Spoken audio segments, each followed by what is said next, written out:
ज्ञानतिमिरान्धस्य ज्ञानाञ्जनशलाकया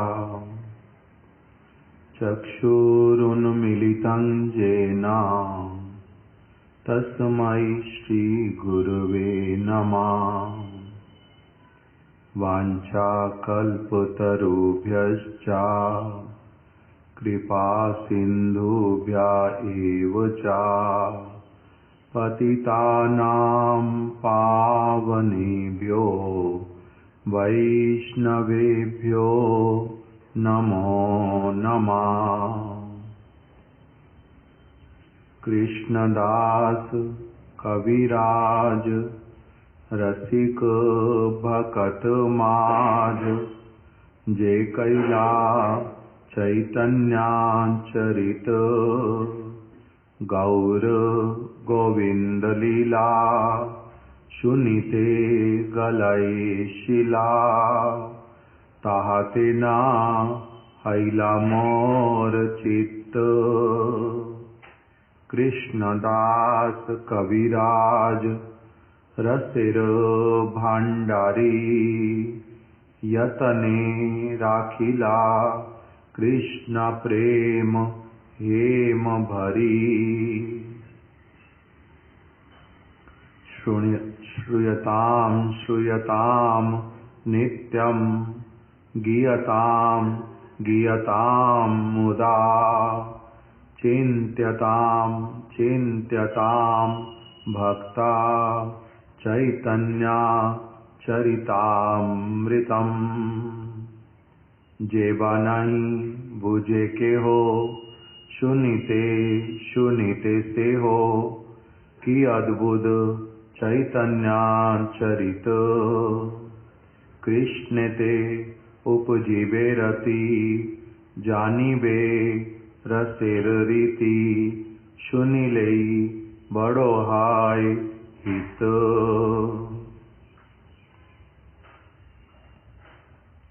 हरे कृष्णा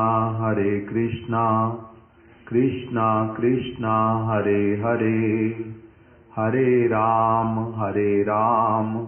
राम राम हरे हरे। श्री शिला रघुनाथ दास गोस्वामी जी के आगामी आविर्भाव तिथि के उपलक्ष्य में हम लोग श्री चैतन्य चरितामृत में जिस जिस प्रकार से उनके विषय में वर्णन आया है उसी को कुछ कुछ श्रवण कर रहे हैं। श्री चैतन्य चरितामृत मध्य लीला षोडश परिच्छेद के अंतर्गत लिखा से गोवर्धनेर पुत्र रघुनाथ दास बाल्यकाल हईते तेहो विषय उदास।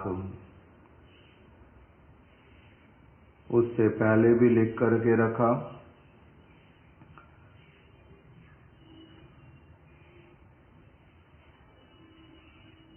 पुनरपि प्रभु यदि शांतिपुर आइला रघुनाथ दास आसी प्रभु रे मिलिला।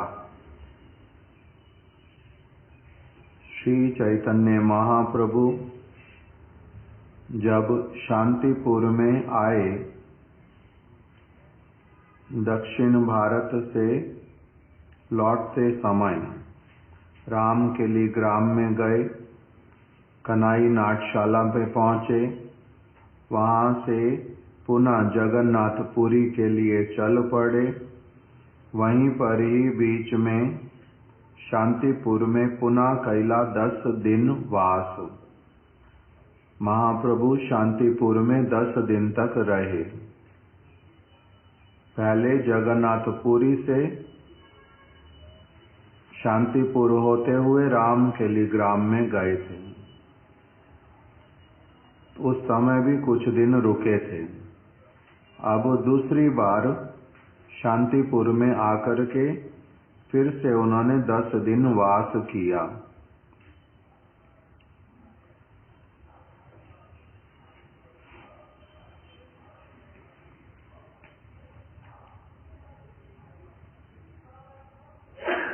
पुनरपि प्रभु यदि शांतिपुर आइला, रघुनाथ दास आसी प्रभु रे मिलीला।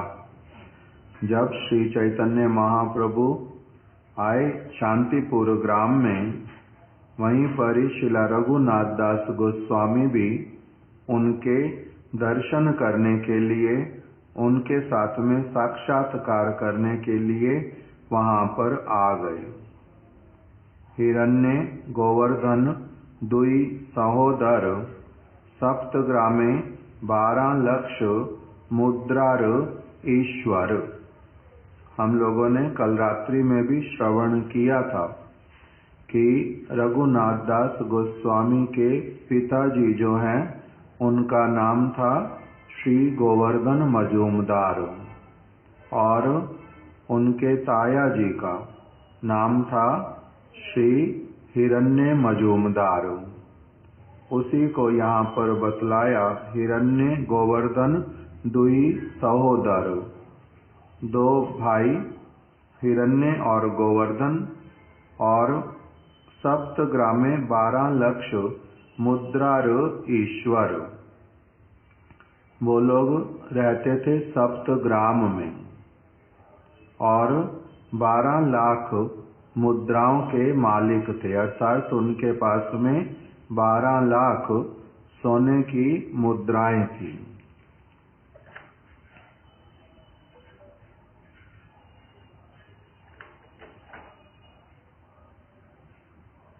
अनुभाष्य में लिख करके रखा,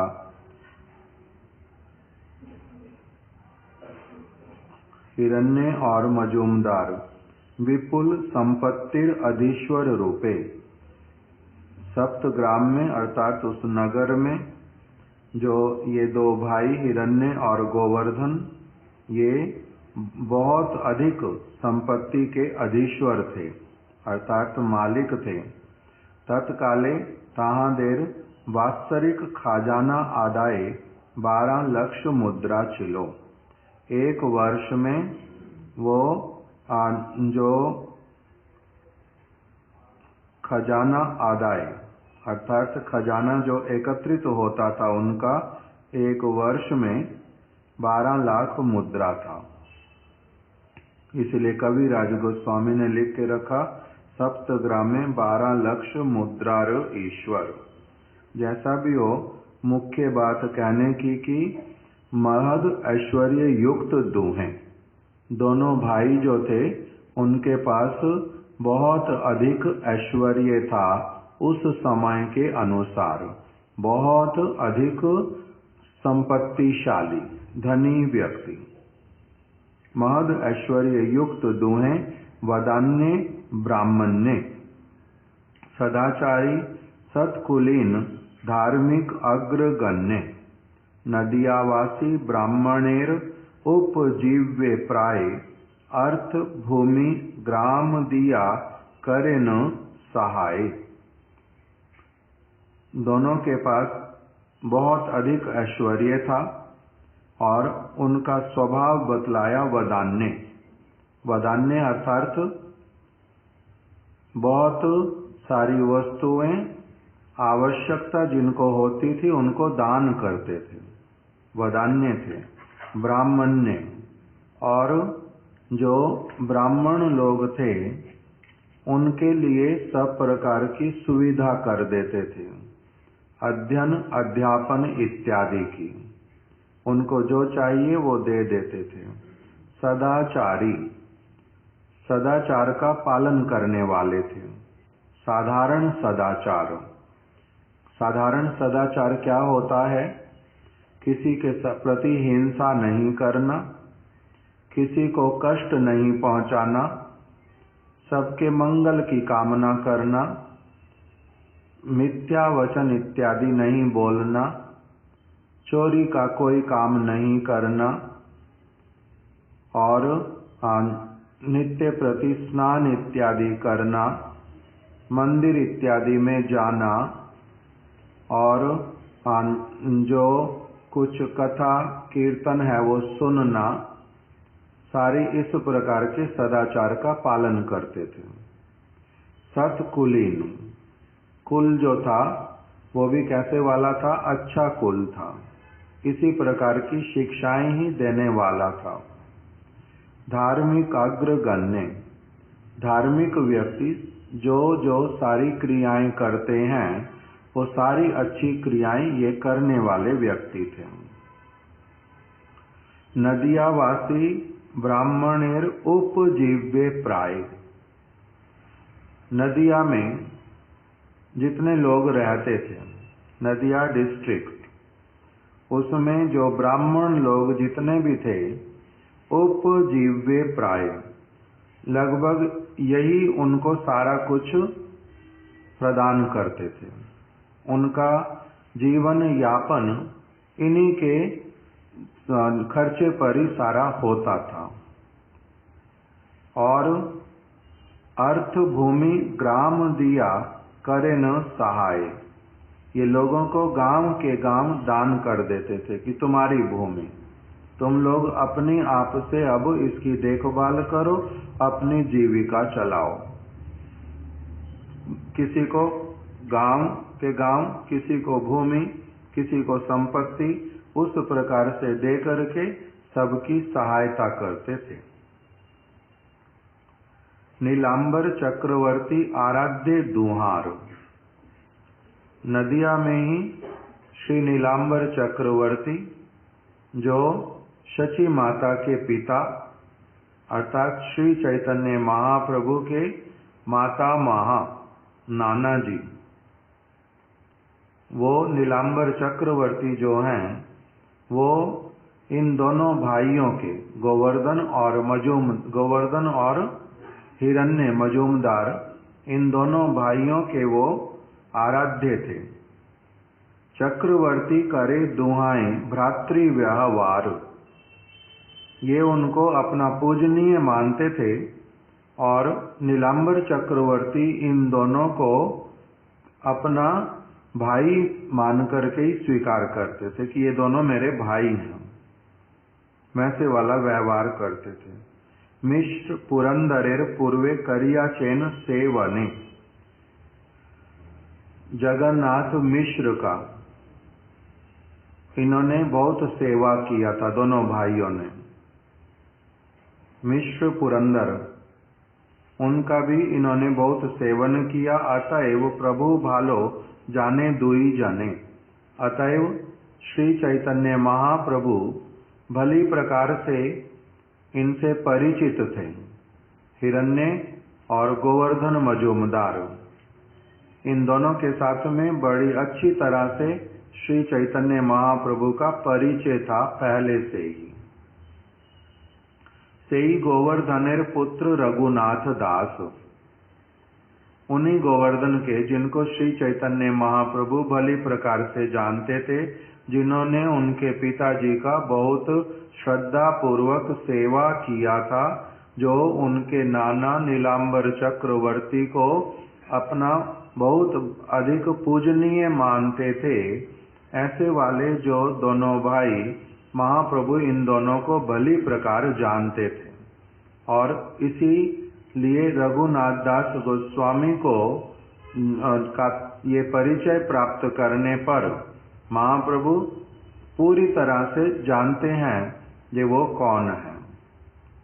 सेई गोवर्धनेर पुत्र रघुनाथ दास, बाल्यकाल हईते तेहो विषय उदास।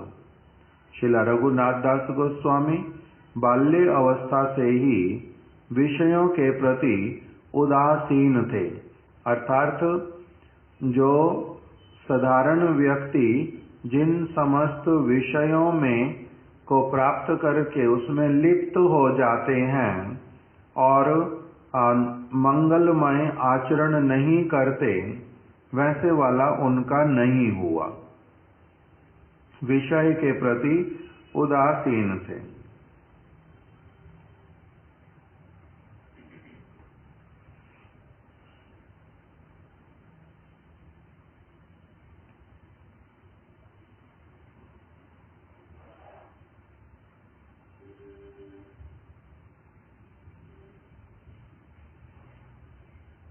संन्यास करी प्रभु जबे शांतिपुर आइला, संन्यास के पश्चात जब श्री चैतन्य महाप्रभु शांतिपुर में आए तबे आसी रघुनाथ प्रभु रे मिलिला। शांतिपुर आइला तबे आसी रघुनाथ प्रभु रे मिलिला। तब श्रीला रघुनाथ दास गोस्वामी जो हैं वो आकर के श्रीमन महाप्रभु से मिले। प्रभुर चरणे पड़े प्रेमाविष्ट हैया।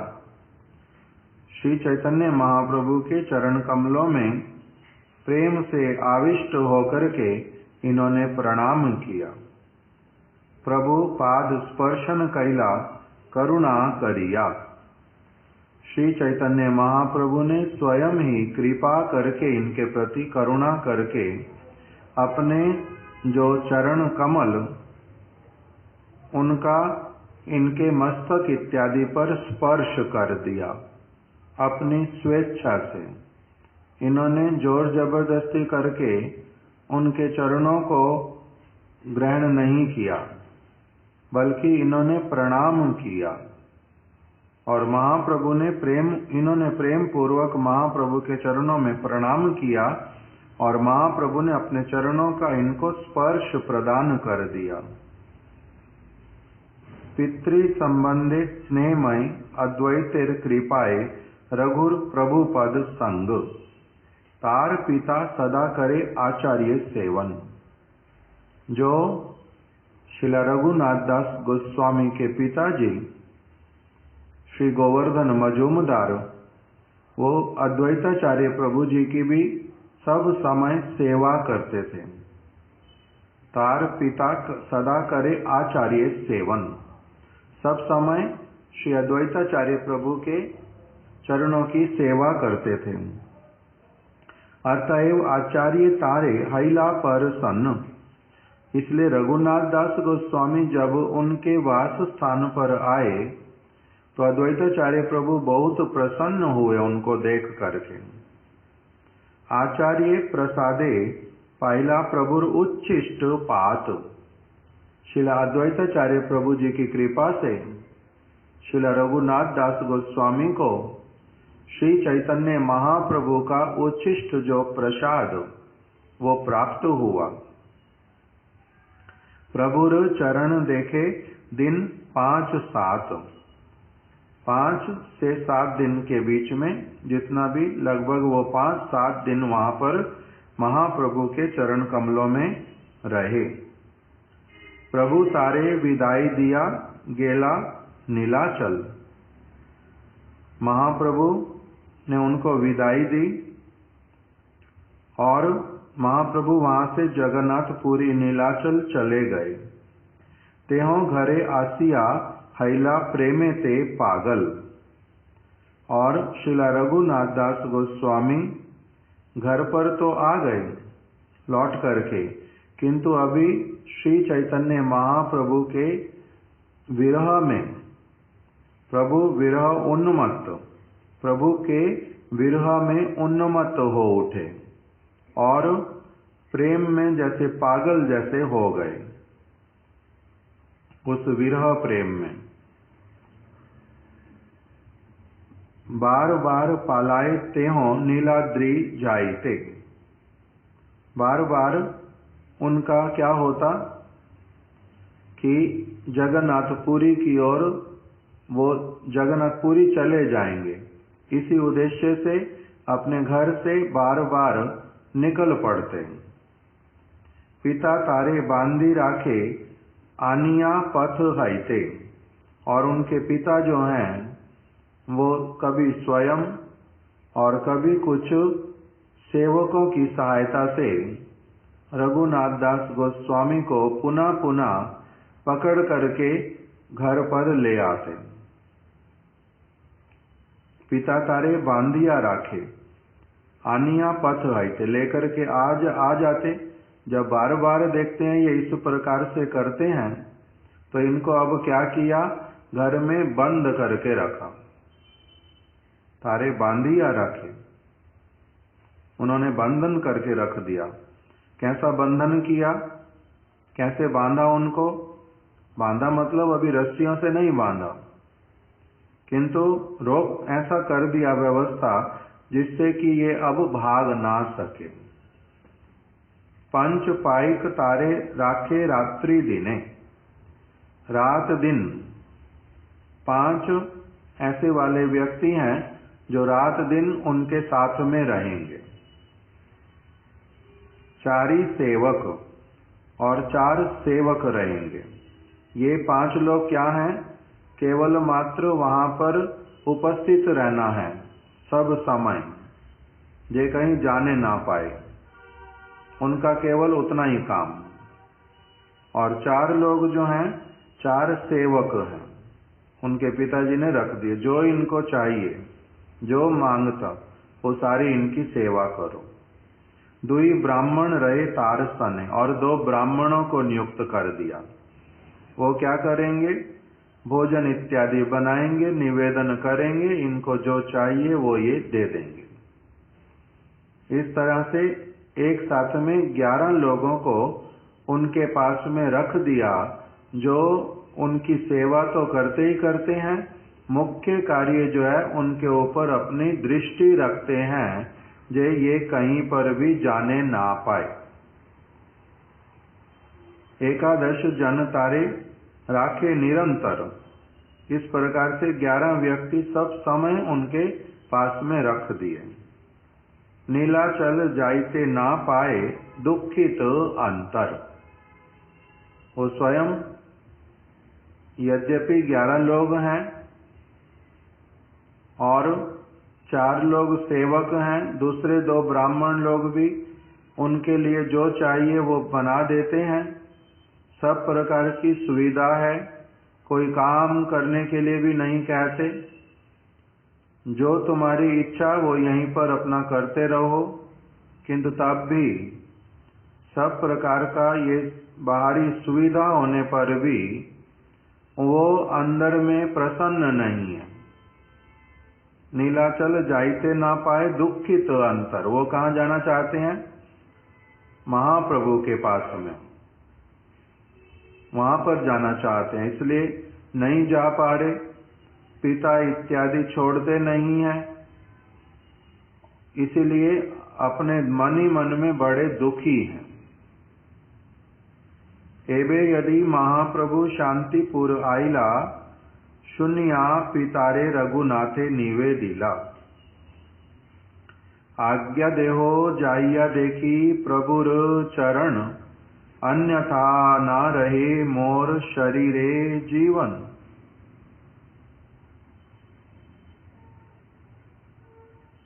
जब श्री चैतन्य महाप्रभु शांतिपुर में आए, तब इन्होंने अपने पिताजी के चरणों में निवेदन किया कि हे पिताजी, श्री चैतन्य महाप्रभु आए हैं शांतिपुर में, आप मेरे को आज्ञा प्रदान करो, मैं जाऊं और उनके चरणों का दर्शन करूं, कुछ दिन उनके पास में अंततः रह करके आऊं।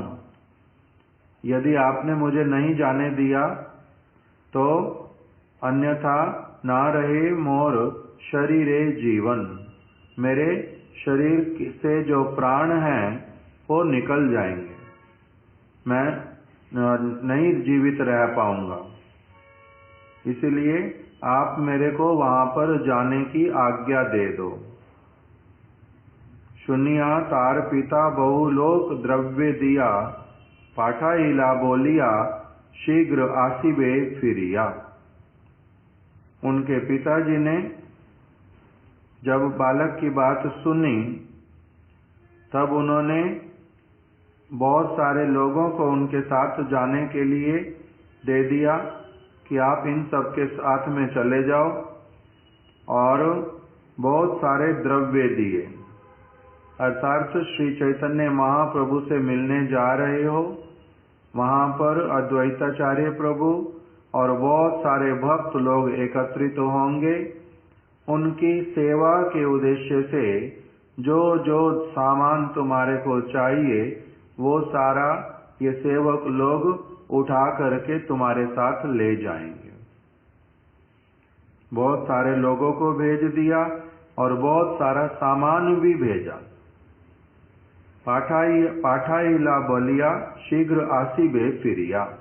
भेज तो दिया, भेजते समय उनको कह दिया जे वापिस जल्दी लौट करके आ जाना, शीघ्र आसीबे फिरिया, लौट करके जल्दी आ जाना। 7 दिन शांतिपुरे प्रभु संगे रहे, रात्रि दिवस एई मना कथा कहे। श्रीला रघुनाथ दास गोस्वामी 7 दिन तक श्री चैतन्य महाप्रभु के साथ रहे शांतिपुर में, और बार बार उन्होंने अपने मन की जो बात वो श्री चैतन्य महाप्रभु को कही। रात्रि दिवसे यही मना कथा कहे कि जो ये प्रहरी लोग हैं, मेरे पिता ने सब समय मेरे लिए जिनको रख दिया, जो सब समय मेरे ऊपर नजर रखते हैं, इनके बंधन से मैं कैसे मुक्त होऊंगा, मैं कैसे आपके पास आऊंगा। इस प्रकार का चिंतन करते हैं। रक्षकेर हाथे मोई केमने छुटीबो, केमने प्रभुर संगे नीला चले जाबो।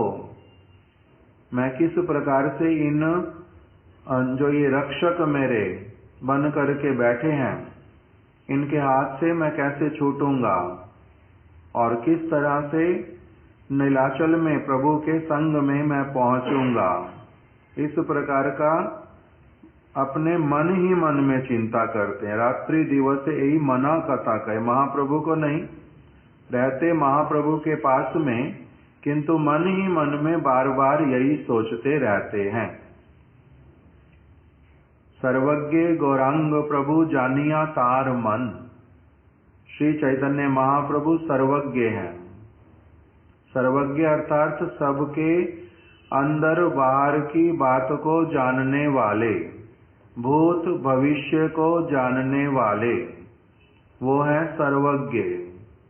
भले ही इन्होंने बाहरी रूप में उनको कुछ भी नहीं कहा, किंतु उन्होंने अपनी आप से समझ लिया इसके मन में निरंतर क्या बात चल रही है। शिक्षा रूपे कहे तारे आश्वास वचन। अपनी आप से श्री चैतन्य महाप्रभु ने इनको आश्वासन देते हुए, आश्वासन देना अर्थात धैर्य धारण करो, मैं तुम्हें जो बात बोल रहा हूं उस पर ध्यान दो, जो कह रहा हूं वो सत्य होगा अवश्य ही। इस प्रकार से आश्वासन देते हुए महाप्रभु ने उनको शिक्षा प्रदान की। कैसे आश्वासन दिया? शिक्षा प्रदान करके आश्वासन दिया। क्या कहा? स्थिर हैया घरे जाओ ना हो वातुल। क्रमे क्रमे पाए लोक भव सिंधु कूल। तुम स्थिर होकर के अपने घर पर जाओ, स्थिर हो जाओ अभी। इस प्रकार का कि मैं घर से कैसे छूटूं, बंधन से कैसे छूटूं, महाप्रभु के पास कैसे जाऊं, घर वाले मेरे बिना किस प्रकार का दुख भोग करेंगे, वहां पर नीलाचल पहुंच जाऊंगा तो मैं कैसे रहूंगा, क्या क्या करूंगा। इस प्रकार से जो यहाँ जाऊं नहीं जाऊं, कैसे छूटूंगा, इस प्रकार का जो द्वंद्व सब समय मन के भीतर में चल रहा है, स्थिर हैया घरे जाओ, ऐसे वाला द्वंद्व जो है उसको छोड़ करके स्थिर होकर के अपने घर पर चले जाओ। ना हो वातुल, पागल जैसे मत करो। क्रमे क्रमे पाए लोक भव सिंधु कूल। जो भव समुद्र है उसको पार करना, उसको पार करके जो तट मिलता है वो क्रमशः व्यक्ति को प्राप्त होता है। एक मुहूर्त में ऐसे वो पार उस भव समुद्र को नहीं कर सकता। इसलिए उसको पार करने के लिए किस प्रकार का चित्त वृत्ति चाहिए? स्थिर चित्त होना चाहिए। क्रमे क्रमे पाए लोक भव सिंधु कूल।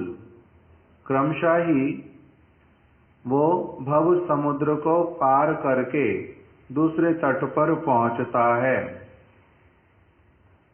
मरकट वैराग्य ना करो लोक देखाइया। बंदर के जैसा वैराग्य नहीं करना।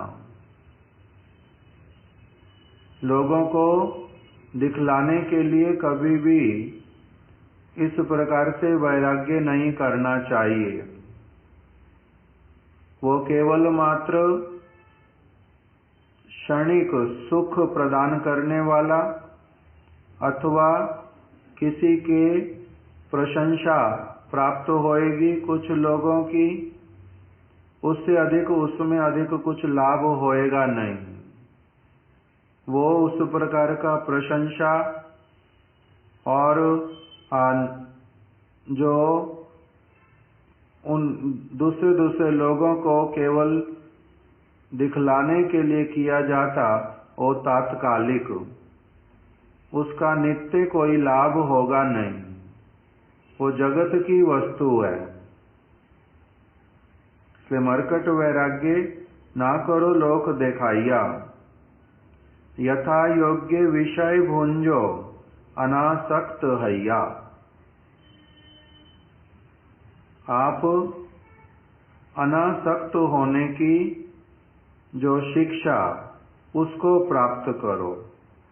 विषयों में रहते हुए भी कैसे उनका व्यवहार भी करना और साथ ही साथ में अनासक्त होकर के उसका व्यवहार करना, इस प्रकार का उपदेश किया। ये बहुत गूढ़ उपदेश है। इसके सरल अर्थ बाहर में जैसे लगते, पालन करने जब उसको जाते हैं तो उसको पालन करना कठिन प्रतीत होता है। बहुत बार जो डिमार्केशन लाइन अनासक्त मैं हूं या नहीं, आसक्ति के साथ में ही मैं सारे विषयों को ग्रहण कर रहा हूं, अथवा मैं युक्त वैराग्य का पालन कर रहा हूं, अनासक्त हूं और केवल मात्र जो भजन के परम अनुकूल उन्हीं विषयों को ग्रहण कर रहा हूं। ये सारा कुछ समझना, ये एक पूरा अपने आप में बहुत बड़ा विज्ञान है, शिक्षा है बहुत बड़ी महाप्रभु की।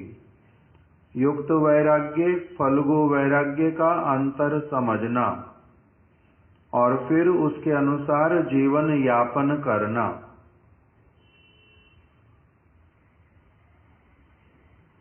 अंतरे निष्ठा करो, बाह्य लोक व्यवहार। बाहर में लौकिक व्यवहार अपना रखो।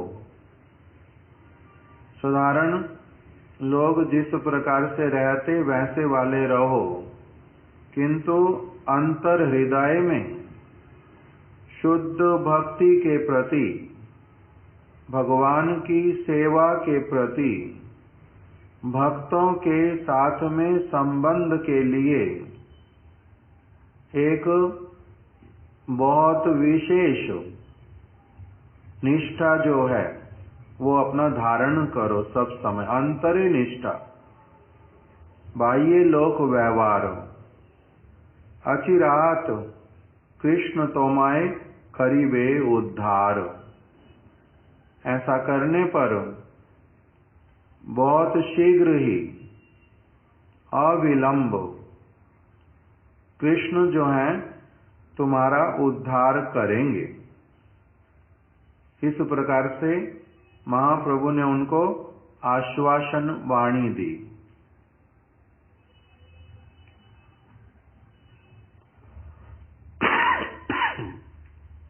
श्रीला भक्ति विनोद ठाकुर जी ने थोड़ा सा इन वचनों का अर्थ किया। महाप्रभु ने रघुनाथ दास गोस्वामी को क्या कहा? मरकट वैराग्य ना करो लोक देखाइया, मरकट वैराग्य नहीं करना। उसी को भक्ति विनोद ठाकुर जी लिख रहे हैं अमृत प्रवाह भाष्य में। हृदय विषय चिंता एवं गोपने स्त्री लोकेर सहित सहवास, किंतु बाहिरे कोपिन बहिर्वास इत्यादि वैराग्यर चिन्ह गुली धारण, यही सकली मरकट वैरागीर लक्षण। कह रहे मरकट वैरागी किसको कहते हैं? मरकट मतलब बंदर, बंदर जैसा वैराग्य करने वाला। हृदय के भीतर में क्या रहेगा? विषय चिंता। हृदय के भीतर में विषय की चिंता है। और गोपने गुप्त रूप से, जिससे किसी को पता ना चले, गोपन में स्त्रियों के साथ में वास करेगा, इंद्रिय तर्पण करेगा, और बाहर जब निकलेगा तब लोगों के सामने वो कैसे वाला है? वैरागी, कोपिन धारण किया हुआ। कोपिन धारण करने का मतलब होता कि मैं स्त्रियों के साथ कोई संबंध नहीं रखता हूँ। लाल रंग के कपड़े पहन लेंगे, कोपिन धारण कर लेंगे, उत्तरिया बहिर्वास ले लेंगे, वैष्णवों के चिन्ह धारण करेंगे, तिलक कंठी शिखा इत्यादि। किंतु भीतर ही भीतर में एक तरफ विषय की चिंता, अधिक से अधिक धन यश ये सब कैसे प्राप्त करूं। जिनको प्राप्त होता उनको देख करके दुखी होता रहता हूं। मुझे कम क्यों मिलता, मुझे अधिक मिले। और स्त्री संग इत्यादि भी करता हूं, कभी मन के भीतर में, कभी किसी और प्रकार से, जैसे भी हो। तो ये सब व्यक्ति को क्या कहा जाता है? मरकट वैरागी।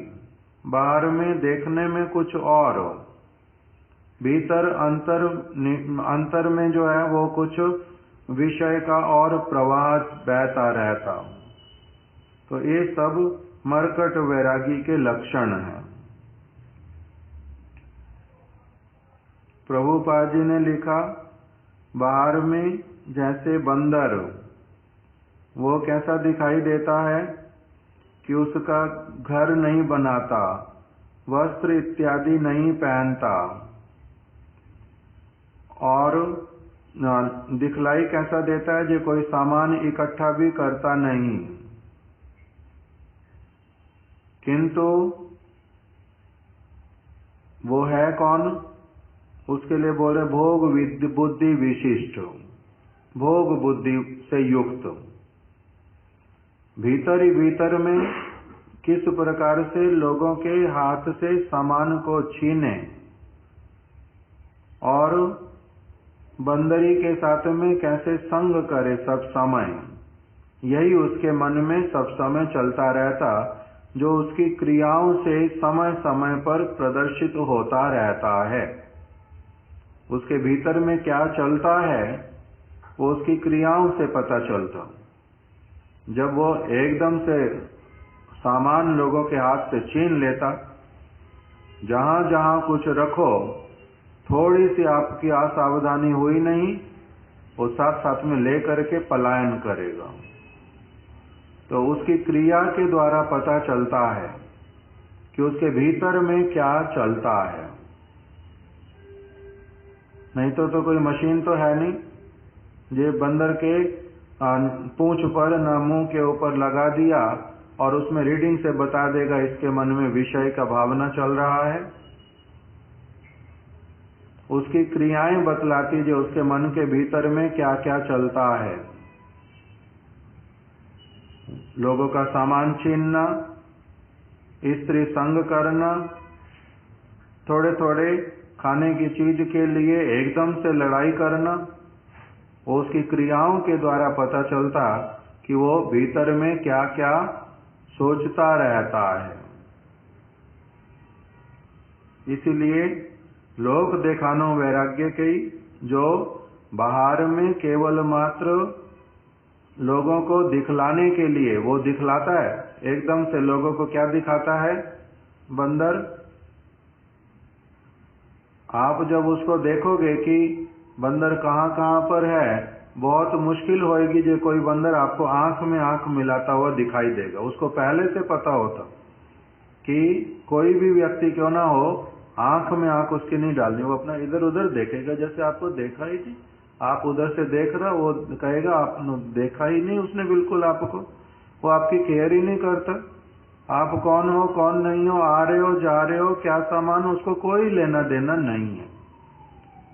क्यों ऐसा करता है? लोगों को दिखलाने के लिए, अर्थात लोगों को बिल्कुल ये शक ना हो थोड़ा सा भी कि मैंने उनकी ओर देखा तक भी है। उनसे उनके हाथ में क्या, उसका तो बात ही क्या, उनसे कुछ छीनूंगा उसका तो कहना ही क्या, मैं तो उनकी ओर देख ही नहीं रहा बिल्कुल भी, मेरा क्या लेना देना इनसे। दिखाता है उस प्रकार का, किंतु भीतर में क्या है? पूरी तरह से लेना देना है, पूरी तरह से 100% अलर्ट, वेरी इंटेलिजेंट। किंतु किस तरह का इंटेलिजेंट? उसको बोलते क्रूकेड इंटेलिजेंट, दुष्ट इंटेलिजेंट। वो उस प्रकार से एकदम से नजर गाड़ करके बैठेगा, बड़ा शार्प हो, किससे क्या निकल सकता, किसकी टोपी छीन सकता हूं, किसके हाथ से कुछ ले सकता हूं, वो बहुत केयरफुल। उस प्रकार का जो व्यक्ति, उसको बोलते मरकट वैरागी।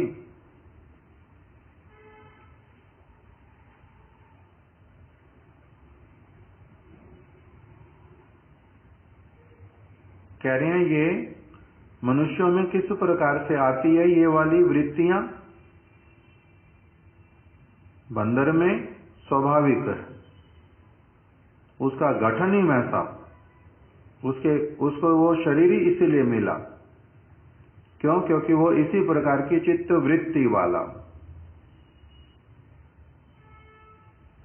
जे वैराग्य शुद्ध भक्ति होइते तत् सहजात रूपे उत्पन्न ना होइया। जो वैराग्य भक्ति के साथ में, भक्ति के कारण उत्पन्न नहीं हुआ, भक्ति होने से अर्थात सेवा करने से, जैसे हमारे परम गुरुदेव कहते हैं, जन्माष्टमी का दिन आया, भगवान कृष्ण का जन्म उत्सव है, कृष्ण के लिए मेरे को ये सारी वस्तुएं प्रस्तुत करनी है, ये सामान लाना है, वो सामान लाना है, यहाँ सफाई करनी है, उस तरह से वस्त्र रखने हैं, ये भोजन बना करके रखना है, ये सारा मन के भीतर में जब कामना है तब उसके द्वारा क्या होता है? वो व्यस्त रह जाता, ये पूरा हुआ नहीं, ये पूरा हुआ नहीं, ये पूरा हुआ नहीं, ये पूरा हुआ नहीं। वो काम करते करते करते करते ये भोजन अपनी आप से उसका छूट जाता। ये अभी रहने दो, भोजन आज नहीं करूंगा तो मर कोई जाऊंगा, बाद में कर लूंगा, पहले ये काम जरूरी है, वो आ जाएंगे। अब ये तो कृष्ण जन्माष्टमी, साधारण लोगों का इस प्रकार का होता है। किसी प्रिया का प्रियतम आएगा, किसी बंधु का बहुत विशेष कोई बंधु आएगा, वो उसी के लिए घर को ठीक करने में, सजाने में, सफाई करने में, भोजन प्रस्तुत करने में इतना अधिक व्यस्त हो जाते जो अपना भोजन भले ही छूट जाए, कोई बात नहीं, उसका चिंता नहीं होता। तो उस प्रकार से कह रहे हैं, जब भक्ति एक व्यक्ति करता है, भगवान की सेवा करेगा, अपनी आप से सेवा करने के कारण कि अगर अभी मैंने इस तरफ ध्यान दिया मेरा समय चला जाएगा, मैंने यदि अभी इस तरफ और कोई काम करने गया मेरी हरि कथा छूट जाएगी, मेरा कीर्तन छूट जाएगा, मेरा जप का समय मेरे को बाद में फिर नहीं मिलेगा, मैं ग्रंथ पाठ कब करूंगा, पहले ये वाला काम कर लेता हूँ।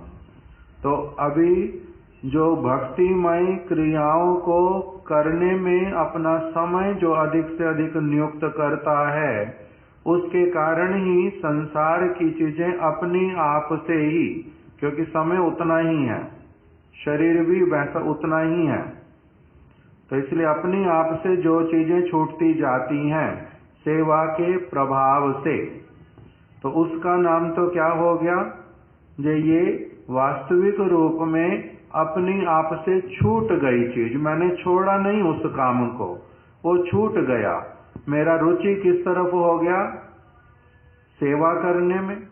जैसे किसी समय प्रसाद में बहुत सारी वस्तुएं खाने के लिए, मेरे को जो जो अच्छा लगता है आज सारा कुछ वही उपलब्ध, जो सब अच्छा लगता सारा कुछ वही उपलब्ध है, किंतु सब उपलब्ध मेरे पसंद का होने पर भी क्या मैं सारा कुछ खा पाऊंगा, सारा कुछ नहीं खा पाऊंगा। फिर उस अच्छी वाली चीजों में से भी अपनी आप से चॉइस करके कुछ चीजों को छोड़ दूंगा, कुछ चीजों को खा लूंगा।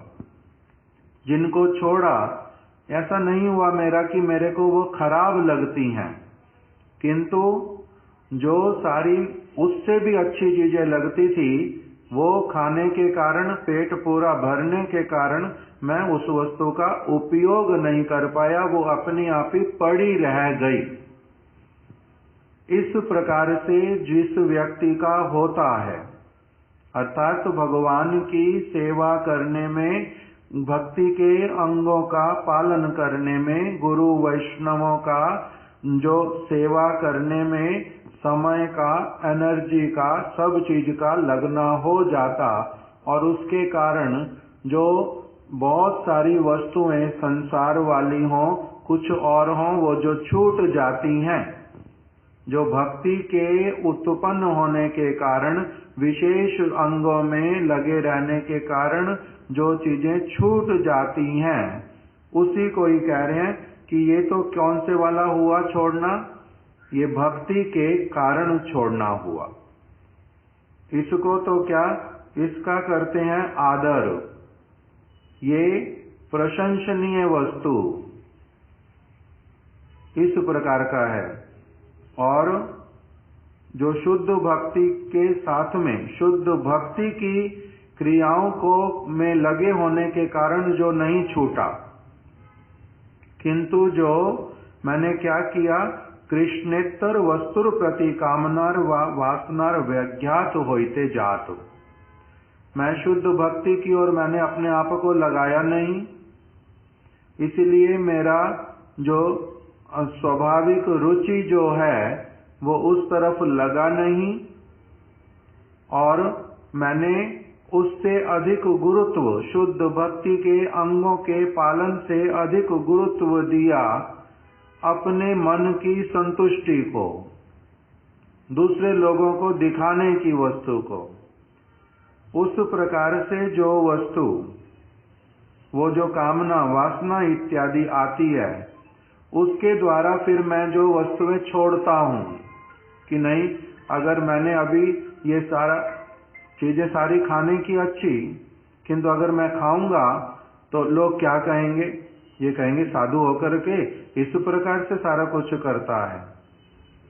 तो लोगों को दिखाने के लिए मैंने जिस चीज को छोड़ा, छोड़ने की इच्छा नहीं थी, मन के भीतर में दुखी भी हूं, अगर मेरा साधु वेश नहीं होता ना, मैं ये वाली चीज तो बड़े आराम से अपना लेकर के खा लेता, ये वाली वस्तु ग्रहण कर लेता, पहन लेता, नहीं तो इस वस्तु को अपने नाम पर रख लेता, जो कुछ भी। तो उस प्रकार का जो कामना लेकर के वैराग्य उत्पन्न होता है, उसी जो जहाँ शुद्ध भक्ति अनुकूल रूपे यावत जीवन स्थायी ना था किया, जो सब समय के लिए स्थायी वैराग्य नहीं है, जो क्षणिक है, तात्कालिक है, फल्गु है, दिखलाई देने में शमशान वैराग्य जैसा है, उसी को ही क्या कहते हैं, मरकट वैराग्य। इसका हमने पहले बहुत बार व्याख्या अलग अलग सुन लिया है। शमशान वैराग्य क्या होता है? कोई दुर्घटनावश कुछ हुआ, उसके कारण वैराग्य, थोड़ी देर के बाद में फिर से भोग। बेटी मर गई, मेरा सारा संसार खत्म हो गया, अब मुझे कुछ नहीं चाहिए, रुपए से मेरा क्या लेना देना, पैसे से मेरा क्या लेना देना, व्यवसाय का मैंने क्या करना, मेरा संसार खत्म हो गया। किंतु ये बात कब का वैराग्य? ये शमशान वैराग्य, जब अपने हाथ से बेटी को जलाया और 1 घंटे के बाद में थोड़ा सा कुछ और हो, 8 घंटे के बाद कुछ और हो, 2 दिन के बाद में फिर से पत्नी का संग करता हूं, फिर से मेरे को संतान चाहिए। तो ये जो सब आता, क्यों आता है? उस समय जो रोना धोना, दुखी होना, संसार लुट गया, वो सब क्या था? शमशान वैराग्य। का नाम शमशान वैराग्य। क्षणिक व फल्गु, थोड़ी देर का, उस वैराग्य का नाम मरकट वैराग्य, जो भक्ति के साथ उत्पन्न नहीं हुआ, भक्ति के कारण नहीं उत्पन्न हुआ। नारद ऋषि का क्या हुआ था? भक्ति उनके हृदय में आ गई थी और वास्तविक सत्य के साथ में संबंध हो गया था। माताजी ने जब शरीर छोड़ दिया, तब उनको कोई ऐसा नहीं लगा जो मेरा संसार लुट गया, मेरा तो इस जगत में और कोई था ही नहीं, एक माँ ही थी, वो भी मर गई, ऐसे वाला उनको दुख हुआ नहीं। वो अलग प्रकार का, क्यों? क्योंकि उनका भक्ति से उत्पन्न वैराग्य था। क्षणिक शमशान वाला वो सब नहीं था, इसलिए उनका अलग अवस्था। कृष्ण सेवा कल्पे नितांत अपरिहार्य विषय भोग स्वीकार मात्र करिया, तद विषय अभिनिवेश परित्याग पूर्वक वास करिले, मानव कर्म फलाधीन है ना। श्रील प्रभुपाद जी ने बड़ा एक स्पष्ट करके एकदम से बतला दिया। कृष्ण सेवा करते समय नितांत अपरिहार्य, अर्थात जो बिल्कुल भी छोड़ा नहीं जा सकता, जिसके बिना नहीं चलता, जो कृष्ण सेवा कर रहा, उसका इच्छा है कि मैं अपने लिए कुछ भी खाऊं ही नहीं, बिल्कुल मेरे को खाने में समय देना ही नहीं, ना मलमूत्र त्यागने के लिए जाऊं, क्यों समय उसमें लगाना, मैं सोना नहीं चाहता, क्यों सोऊं, समय कहाँ, कब मर जाऊंगा पता नहीं। 24 घंटे कम पड़ते भजन में, 24 घंटे ही भजन करूंगा, किंतु अभी इच्छा है ऐसे वाली, शरीर साथ देता नहीं, भूख लगती है, उसके बिना रह नहीं पाता, चक्कर आते हैं, नहीं तो गिरेगा, नहीं तो नींद नहीं करेगा 8 घंटे 7 घंटे, तो बाकी जो 15-16 घंटे वो भी फिर भगवान का चिंतन नहीं कर पाता, सेवा नहीं कर पाता, शरीर साथ नहीं देता, बीमार पड़ता है बार बार। तो जो खाना हुआ, विश्राम करना हुआ और मल मूत्र त्यागना हुआ, ये सारे क्या हो गए? नितांत अपरिहार्य। कि इनको त्यागा नहीं जा सकता, ये काम नहीं छूट सकते, ये करने ही पड़ते, सभी करते हैं, ये करने पड़ते। तो ऐसे वाला व्यक्ति जो करता है सब समय कृष्ण सेवा, किंतु ऐसे वाले नितांत अपरिहार्य जो कार्य हैं वो स्वीकार करता रहता, भोजन भी स्वीकार करता, वस्त्र भी स्वीकार करता, शीत का समय में जो चीज चाहिए, गर्मी के समय में जो चाहिए, विश्राम के लिए जो चाहिए, वो सब स्वीकार करता है। किस लिए? क्योंकि उसके बिना जो भजन साधन सेवा ये मेरी नहीं हो सकती। उन वस्तुओं को जो स्वीकार करता है तद विषय अभिनिवेश परित्याग पूर्वक, किंतु सब समय उसके प्रति उसका आविष्टता नहीं रहता इन वस्तुओं में। खाने के लिए, पहनने के लिए और विश्राम के लिए, अच्छे से अच्छी वस्तुएं ढूंढने के लिए उन सारी वस्तुओं में अभिनिवेश नहीं रखता। व्यवहार करता है, खाता भी है, पीता भी है, सोता भी है, वस्त्र भी धारण करता है, किंतु अभिनिवेश के बिना, अर्थात तो उसमें अपना बहुत अधिक बुद्धि लगा करके, दिमाग लगा के, समय नष्ट करके वो सारे कार्य नहीं करता, किंतु करता है, आविष्ट होके नहीं करता, उसमें अभिनिविष्ट होके नहीं करता। ऐसे वाला जो व्यक्ति कर पाता है उसके लिए कह रहे मानव कर्म फल अधीन है ना। उसके जो ये कर्म वो करता है, खाना पीना, विश्राम करना, बाथरूम जाना, ये सारे कार्य जो हैं इसका उसको कोई भी जो दुष्फल वो प्राप्त नहीं होता। क्यों? क्योंकि इसने क्या किया है? अभिनिविष्ट होके नहीं किया, केवल अपरिहार्य था, इसको छोड़ना बड़ा कठिन था, जितना आवश्यक था अपना उतना करके उसी के साथ चल पड़ा है। इसलिए उसको वो सब जितना ग्रहण करना बहुत आवश्यक होता और वो भी फिर भगवान का प्रसाद लेकर के ग्रहण किया और वो भी फिर भगवान की सेवा के उद्देश्य से कर लिया। जो अभी विश्राम नहीं करूंगा, कल सेवा कैसे अच्छे से करूंगा। अभी अगर मैंने वस्त्र धारण नहीं किए, बीमार पड़ गया तो कुछ दिन का मेरा सेवा उल्टा छूट जाएगा। इस चित्त वृत्ति को लेकर के उसने जो सारा कार्य किया उसके द्वारा कोई भी कर्म फल उसको नहीं लगता। वो उसमें भी क्या इस प्रकार की चित्त वृत्ति से जो कुछ करता है वो शुद्ध भक्ति के अंतर्गत ही काउंट होता है। जैसा शिला विश्वनाथ चक्रवर्ती ठाकुर ने भागवत की एक टीका में लिख दिया, जे शुद्ध वैष्णव अथवा शुद्ध वैष्णव प्रयासी जो व्यक्ति, उसका खाना पीना, सोना, मलमूत्र त्याग करना वो भी भक्ति के अंग के अंतर्गत आता है। ये भक्ति के अंग है उसके लिए। क्यों? क्योंकि उसने क्या किया है? अभी निविष्ट होकर के नहीं किया, भोग वृत्ति के साथ में नहीं किया, अत्यंत अपरिहार्य कार्य थे, उसको भी सेवा के अनुकूल विचार करके उसने इसका पालन किया। तो इसलिए इस प्रकार का जो करना वो कर्म फल अधीन नहीं होता व्यक्ति। फिर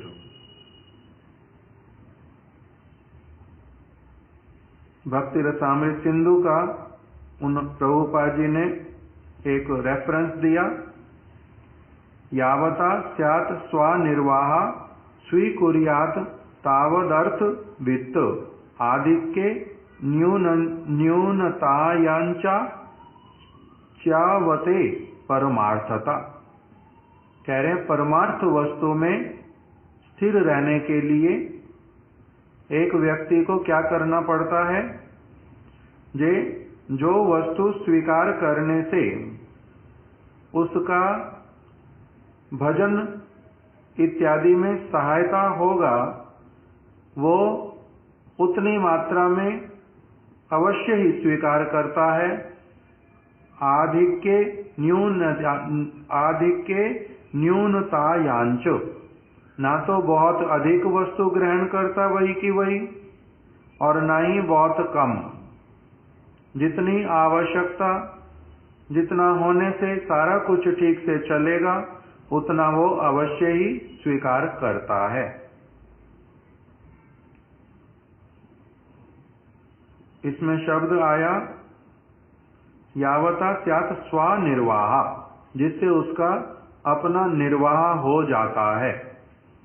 इस निर्वाह शब्द का, स्वनिर्वाह शब्द का शिलाजीव गोस्वामी जी ने क्या बोल दिया टीका है, स्व भक्ति निर्वाह, उसकी भक्ति का निर्वाह जिस प्रकार से सुष्ठु रूप से हो सकता है, उसी प्रकार से वो वस्तु को ग्रहण करता है।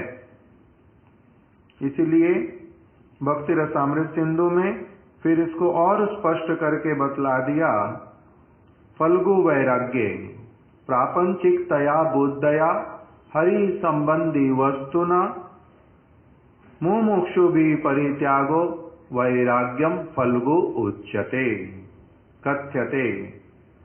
ये शिला प्रभुपाद जी ने अपनी जो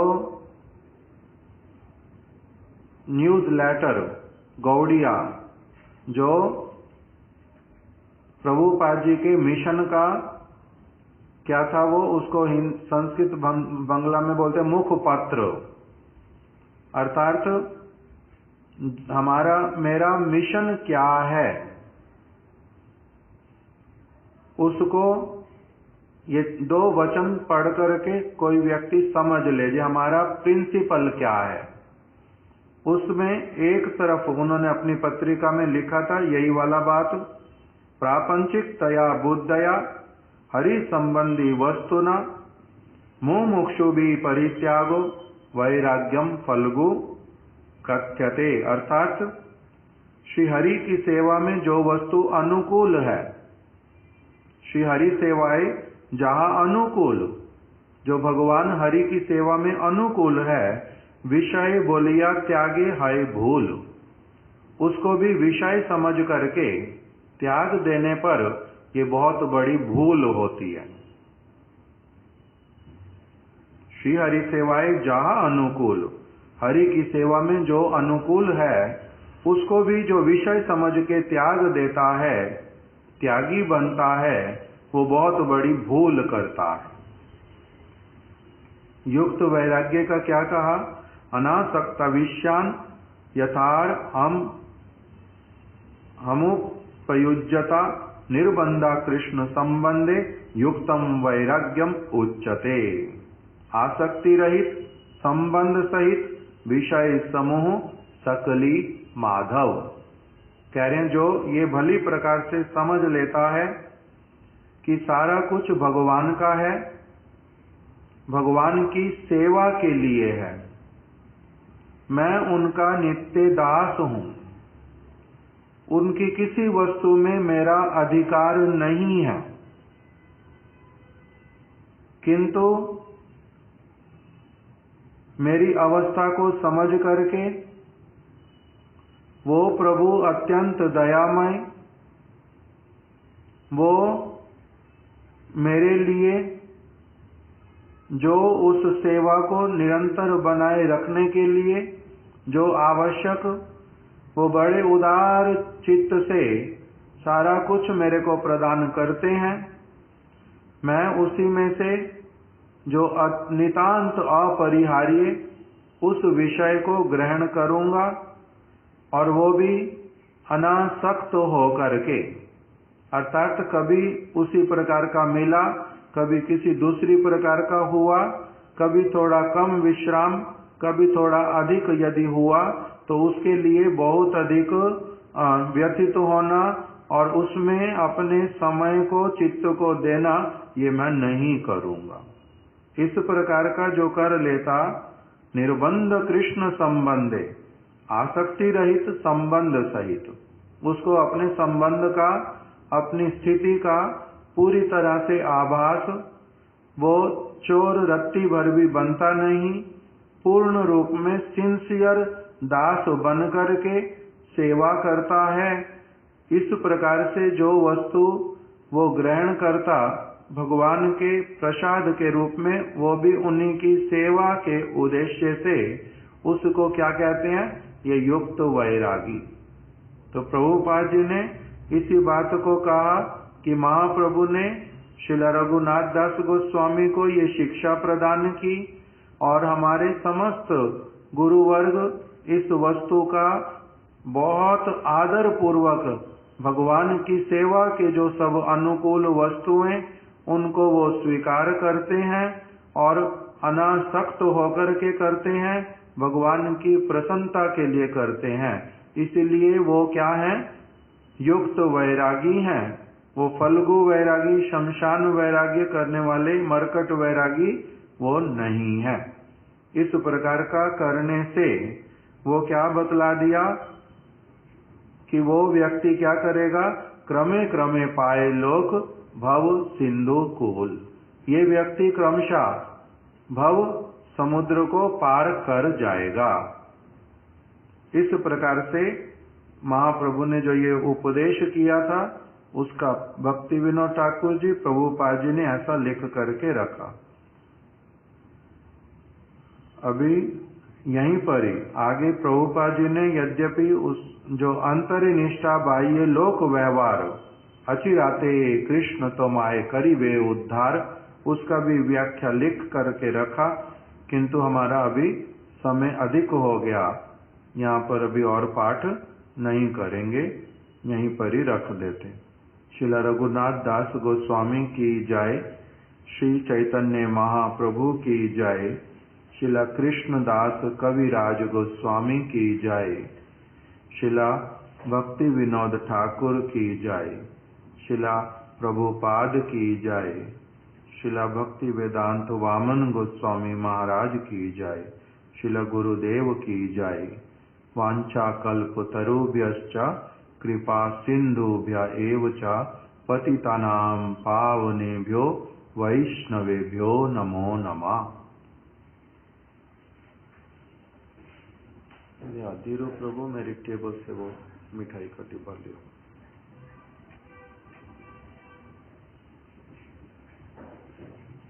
नितिन भैया दोनों ले आओ तो।